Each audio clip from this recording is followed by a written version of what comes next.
बूढ़ी माँ को लगा था कि आज उसका बेटा उसका 80वां जन्मदिन बड़े धूमधाम से मनाएगा, लेकिन अगले ही पल उसने देखा कि घर वाले ताज उसके सिर पर नहीं बल्कि पालतू कुत्ते के सिर पर पहना रहे हैं। ये देखकर बुजुर्ग महिला सन्न रह गई। उसे समझ ही नहीं आया कि आज उसका जन्मदिन है या उस कुत्ते का। असल में उसी दिन उस कुत्ते का तीसरा जन्मदिन भी था। सबसे दर्दनाक बात यह थी कि पूरे परिवार ने उसकी जगह कुत्ते का जन्मदिन मनाने की तैयारी की थी। यहाँ तक कि पूरा पार्टी हॉल भी उसी कुत्ते के लिए सजाया गया था। और हद तो तब हो गई जब सभी लोग उसके सामने कुत्ते के लिए हैप्पी बर्थडे गाने लगे, मानो उस बूढ़ी माँ की कोई इज्जत ही न हो।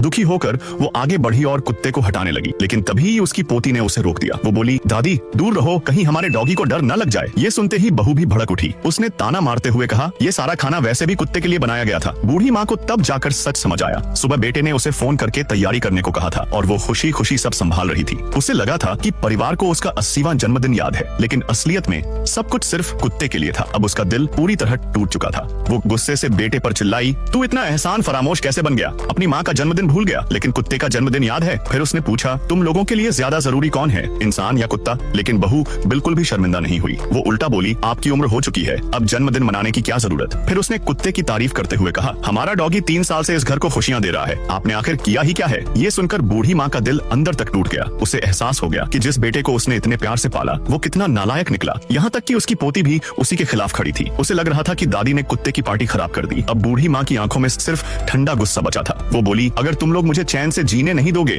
तो फिर मुझे भी सख्त होना पड़ेगा। इतना कहकर उसने गुस्से में पूरी डाइनिंग टेबल पलट दी। ये देखकर बेटा आग बबूला हो गया। वो अपनी माँ पर ही चिल्लाने लगा, आपको क्या हो गया है? उधर बहू भी आग में घी डालने लगी। वो बोली, आपने जिंदगी भर बस खाना बनाया और कपड़े धोए हैं और आज सिर्फ कुत्ते का जन्मदिन मनाने पर इतना तमाशा कर रही हैं। सबसे दर्दनाक बात यह थी कि बेटे ने अपनी माँ का साथ देने की बजाय उसी को गलत ठहराया। उसने माँ को आदेश दिया, पहले ये सब साफ करो, फिर अकेले बैठकर सोचो कि गलती किसकी है। इसके बाद बहू ने जबरदस्ती उसके हाथ में पोछा पकड़ा दिया। अब बूढ़ी माँ का सब्र खत्म हो चुका था। वो गुस्से में बोली, आज के बाद मैं इस घर का कोई काम नहीं करूंगी। इतना कहकर वो घर छोड़कर जाने लगी। लेकिन जैसे ही वो दरवाजे तक पहुंची, बहू ने तुरंत अपने मायके वालों को फोन लगा दिया। उसने रो रो कर पूरी कहानी उलटी बता दी। वो बोली, सिर्फ इसलिए कि हमने कुत्ते का जन्मदिन मनाया, मां जी ने घर में तमाशा कर दिया। पोती भी आग में घी डालने लगी। वो कुत्ते को गोद में लेकर अपने नाना नानी से शिकायत करने लगी। ये सुनकर बहू के पिता गुस्से से बेटे पर चिल्लाए, तुम मेरी बेटी के साथ ऐसा व्यवहार कैसे कर सकते हो? क्योंकि ससुर का समाज में बड़ा रुतबा था, इसलिए बेटा चुपचाप सिर झुकाए खड़ा रहा। उसने अपनी माँ का बचाव तक नहीं किया, उल्टा उसने धमकी दी, अगर आप आज इस घर से गई तो फिर कभी वापस मत आना।